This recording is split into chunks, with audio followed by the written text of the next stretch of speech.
हाँ बच्चों, K. N.. Maurya classes में आप लोगों का स्वागत है। के.एन. मौर्य क्लासेज में आप लोगों का स्वागत है।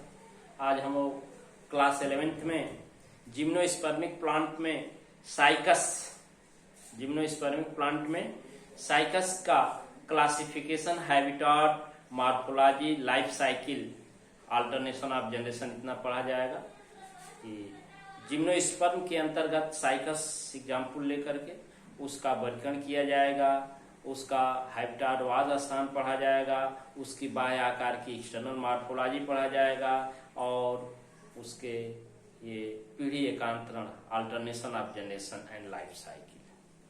ठीक है, तो चलिए शुरू करते हैं आज साइकस प्लांट, ये classification, habitat, morphology and life cycle. Cycas is a gymnosperm plant. Cycas कैसा है? जिम्नोस्पर्म। साइकस एक अनावृत बीजी पौधा है। तो साइकस इज ए जिम्नोस्पर्मिक प्लांट, अनावृत बीजी पौधा है। इसका हम लोग वर्गीकरण करेंगे। तो साइकस को पादप जगत में किस तरह से वर्गीकृत किया गया है उसके बारे में अध्ययन किया जाएगा बच्चों। तो देखिए, क्लासिफिकेशन, वर्गीकरण। तो किंगडम जो है प्लांटी, किंगडम क्या है? प्लांटी है। पादप जगत, तो जगत क्या है? प्लांटी, पादप जगत। सब किंगडम को बच्चों कहते हैं उप जगत।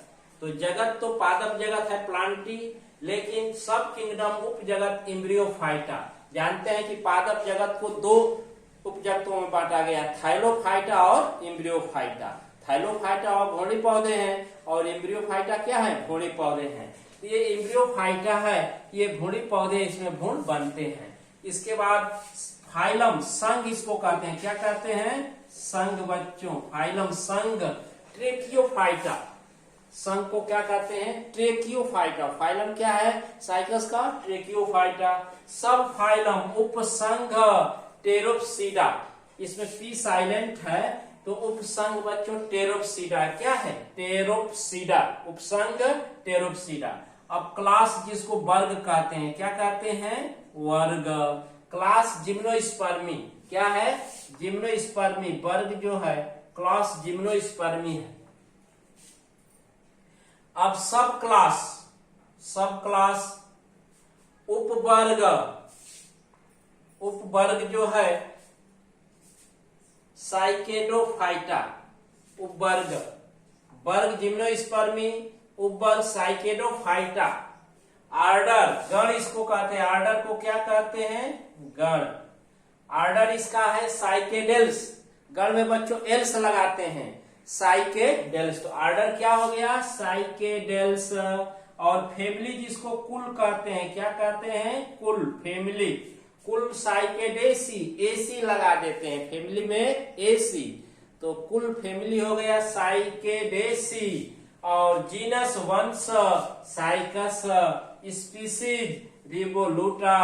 बॉटनिकल नेम बियन माने बॉटनिकल नेम, वानस्पतिक नाम इसका साइकस रिवोलुटा हो गया। इस तरह से हम आगे पढ़ेंगे हैबिटाट में कि साइकस की कुल 6 जातियां हैं। तो जीनस इसका साइकस हो गया, ठीक है। और स्पीसीज जो भी रिपोलिटा कर लीजिए, सर्सिनेलिस कर लीजिए, ठीक है, तमाम जातियां हैं। तो इस तरह से ये क्लासिफिकेशन ऑफ साइकस हुआ, साइकस का वर्गीकरण। तो साइकस कैसा पौधा है बच्चों? एम्ब्रियोफाइटा है, ठीक है। ये पादप जगत में किस तरह का है? एम्ब्रियोफाइटा, भ्रूणी पौधे हैं। इसमें जड़, तना, पत्ती पाई जाती है, भ्रूण पाए जाते हैं, ठीक है ना। बीज होते हैं लेकिन फल के अंदर नहीं, नेकेड बीज होते हैं, नग्न बीज। अब इसका हम लोग पढ़ेंगे आगे वास स्थान, हैबिटाट, वास स्थान। ये पौधा कहाँ, कैसे, किस रूप में पाया जाता है? तो cycas is A evergreen plant. Cycas कैसा है? सदाबहार पौधा है।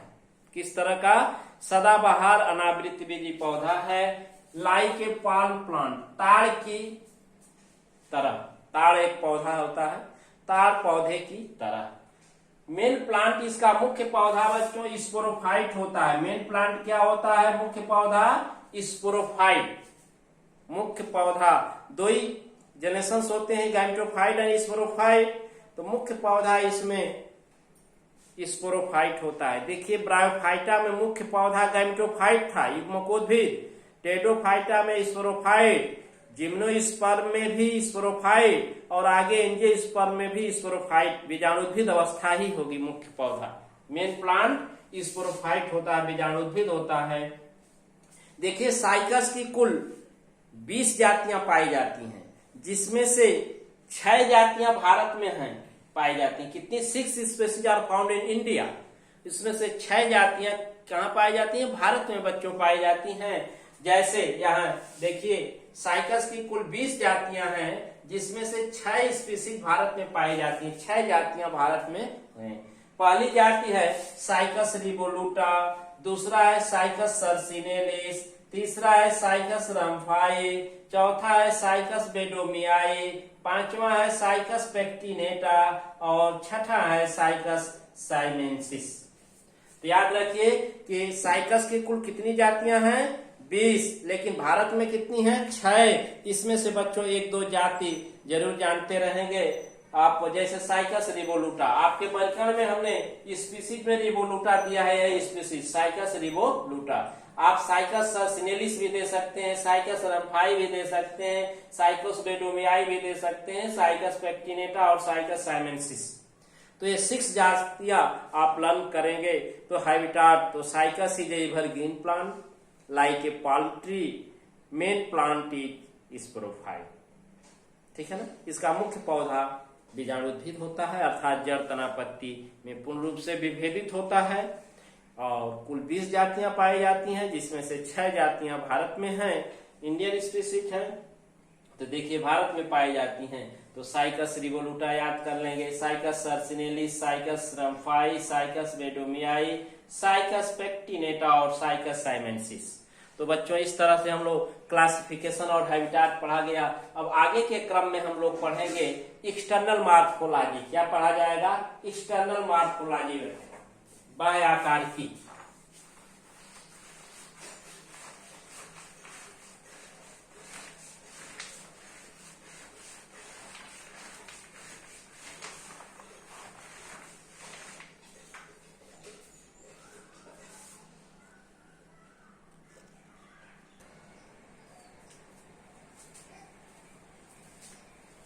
हाँ बच्चों, अब आगे के क्रम में हम लोग एक्सटर्नल मॉर्फोलॉजी पढ़ा जाएगा। साइकस की एक्सटर्नल मॉर्फोलॉजी, बाह्य आकार की। बच्चों आकार की मॉर्फोलॉजी शाखा आप पढ़े हैं कि branch of biology dealing the study of external feature of plant body. जीव विज्ञान की वह शाखा जो पौधे के आकार के बारे में बताती है, उसे आकार की कहते हैं। ये 2 प्रकार की होती है, बाह्य आकार की और अंतः आकार की। केवल बाहरी संरचना के बारे में अध्ययन कराती है तो बाह्य आकार की, और आंतरिक संरचना TS, LS, VS सेक्शन से सूक्ष्मदर्शी अध्ययन किया जाता है, और जो संरचना दिखती है उसको आंतरिक संरचना, और उसको अध्ययन कराने वाली शाखा इंटरनल मॉर्फोलॉजी, अंतः आकार की। तो आइए साइकस की एक्सटर्नल मॉर्फोलॉजी पढ़ा जाए, बाहर से कैसा दिखता है। तो एक्सटर्नल मॉर्फोलॉजी, बाह्य आकार की। साइकस की लंबाई देखने में बच्चों 2 से 5 मीटर तक की होती है। साइकस कितना मीटर लंबा पौधा होता है? कम से कम 2, अधिक से अधिक 5। लेकिन इसकी कुछ जातियां जैसे साइकस मीडिया 20 मीटर लंबी होती है। कितना? 20 मीटर। ये साइकस मीडिया जो है 20 मीटर लंबी होती है। अब इसका पादप शरीर प्लांट बॉडी आपको बताया गया है कि स्पोरोफाइट बीजाणुद्भिद होता है, और स्पष्ट रूप से 3 भागों में बटा होता है, जड़, तना, पत्ती, रूट, स्टेम एंड लीफ। तो 3 भागों में प्लांट बॉडी बटा है, रूट है, स्टेम है और लीफ, पत्ती। अब सबसे पहले हम लोग जड़ पढ़ेंगे। इसकी क्या? जड़। साइकस की एक मुख्य जड़ होती है जो गहराई में जाती है, उससे कुछ द्विशाखित लेटरल रूट, पार्श्व जड़ें निकलती हैं। लेटरल रूट जो ऊपर मृदा के ऊपर रहती है, और एक जड़, मुख्य जड़ नीचे जाती है, उसको मेन रूट कहते हैं। मेन रूट जो होती है, मुख्य जड़, नीचे गहराई में जाकर मृदा के जल एवं खनिज लवण के अवशोषण का कार्य करती है, जबकि जो ऊपर मृदा के ऊपर फैली रहती है, उसको लेटरल रूट जो होती है, पार्श्व जड़ें मृदा के ऊपर आकर प्रोलाभ जड़ों के रूप में, क्लोराइड रूट के रूप में पड़ी रहती है। क्लोराइड रूट प्रोलाभ जड़ ये क्या करते हैं, ऊपर के सतह को, तना के बाहरी सतह को ढके रहते हैं और इसमें ब्लू ग्रीन एल्गी सिम्बियाटिक नेचर होकर के ब्लू ग्रीन एल्गी नीले हरे शैवाल को रहने के लिए स्थान देते हैं। कभी कभी जीवाणु को भी, बैक्टीरिया को भी स्थान देते हैं। तो प्रोलाभ जड़ें बच्चे एरियल जड़ें होती हैं, वायवी होती हैं, सिम्बियाटिक सहजीवी होती हैं तथा ब्लू ग्रीन एल्गी के लिए वास स्थान देती हैं, सिम्बियाटिक सहजीवी।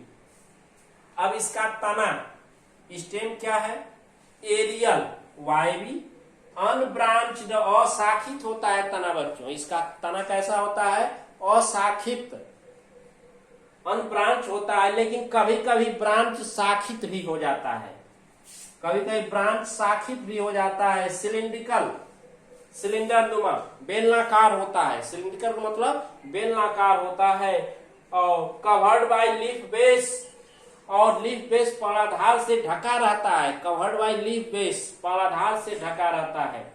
तने पर सल्क पत्र, इसके लीफ पाए जाते हैं। क्या पाए जाते हैं, इसके लीफ। सल्क पत्रों द्वारा तना ढका रहता है। अब लीफ, पत्तियां बच्चों डाइमार्फिक पत्ती होती है। डाइमार्फिक माने पत्तियां साइकस की दो रूपों में होती हैं। एक पत्ती जो होती है फोलियोज होती है, तो दूसरा होती है स्केली लीफ। सामान्य पत्ती फोलियोज लीफ, तो सल्क स्केली लीफ। अब सामान्य पत्ती जो फोलियोज लीफ होती है तो ये पक्षवत संयुक्त होती है, पिनेटली कंपाउंड लीफ होती है। पक्षवत संयुक्त पत्ती होती है जिसमें पराधार पाया जाता है, लीफ बेस, और बीच में एक पराधार के बीच में रेकिस मोटा होता है और रेकिस पर कुछ स्केल्स के रूप में पिनेटली कंपाउंड लीफ दोनों तरफ लगी रहती है, पत्रक लगे रहते हैं तथा ये प्रकाश संश्लेषी होती हैं। हरी होने के कारण प्रकाश संश्लेषण का भी कार्य करती हैं। एडल्ट लीफ में जब ये पत्ती युवावस्था में होती है, यंग स्टेज में होती है, तो इसमें जो विन्यास होता है वो सर्सिनेट वेनिएशन होता है, कुंडलित सिरा विन्यास, कुंडलित, कुंडल लाइक। यंग स्टेज में ये सर्सिनेट वेनिएशन, कुंडलित विन्यास पाया जाता है। ईच लीफलेट, प्रत्येक पत्रक, ईच लीफलेट में मिडरिब मध्य सिरा पाई जाती है। लीफलेट मध्य सिरा पाई जाती है। इसकी संरचना हम लोग देख सकते हैं। जैसे ये पत्ती है, ये मुख्य राइकिस है और राइकिस से कुछ पत्तियां ऐसे लगी हुई हैं, फोल्ड करके ध्यान दीजिए, ऐसे पत्तियां लगी हुई हैं। इसमें ये मिडरिब, इसी को कह रहा है कि इसमें मिडरिब पाई जाती है। क्या पाई जाती है, मिडरिब, मध्य सिरा पाया जाता है। क्या पाया जाता है, मध्य सिरा। तो राइकिस और लीफलेट ये दो भाग होते हैं। तो ईच लीफलेट पत्रक में मिडरिब मध्य सिरा पाई जाती है। अब दूसरी पत्ती जो ये स्केल सल्क पत्र, स्केली लीफ होती है, वो सल्क पत्र, स्केली लीफ स्मॉल होती है, छोटी होती है, ब्राउन भूरे रंग की होती है और बच्चों रफ, खुदरा, खुदरी होती है, चिकनी नहीं होती है, ड्राई, सूखी होती है, हेयर लाइक, रोम युक्त होती है। तो ये स्केली लीफ, स्केल लीफ कैसी होती है, आकार में छोटी होती है, ब्राउन कलर, भूरे रंग की होती है और क्या ड्राई, सूखी होती है और खुदरी होती है, रफ होती है, चिकनी नहीं होती है और हेयर लाइक, रोमिल, रोम लाइक, रोम सदृश संरचना लिए होती है। बाल्यावस्था में ये क्या करती है कि साइकस के अग्रभाग पर, साइकस के तने के अग्रभाग को ढकी रहती है, साइकस के अग्रभाग को ढकी रहती है यंग स्टेज में। तो इस तरह से हम लोग बच्चों साइकस का क्लासिफिकेशन पढ़ा गया, उसकी हैबिटाट वास स्थान पढ़ा गया, एक्सटर्नल मार्फोलॉजी, मार्फोलॉजी में पढ़ा गया जिसमें रूट, स्टेम और लिप्स के बारे में पढ़ा गया। तो तो इस वीडियो में हम लोग साइकस के एक्सटर्नल मॉर्फोलॉजी पढ़ लिया गया। अगले वीडियो में alternation of generation and life cycle, पीढ़ी एकांतरण और जीवन चक्र के बारे में पढ़ा जाएगा। तो बच्चों वीडियो को पूर्ण रूप से देखें, 1 से 2 बार देखें, अच्छे से देखें, समझें और नोट्स तैयार करें। और नए जो बच्चे एडमिशन करा रहे हैं, व्हाट्सएप ग्रुप से जुड़ रहे हैं, वो प्ले लिस्ट में जाकर पीछे की वीडियो प्राप्त करें या लिंक में जाकर के क्रम वाइज सीरियल से खोज लें और उसको पढ़ें। Thank you.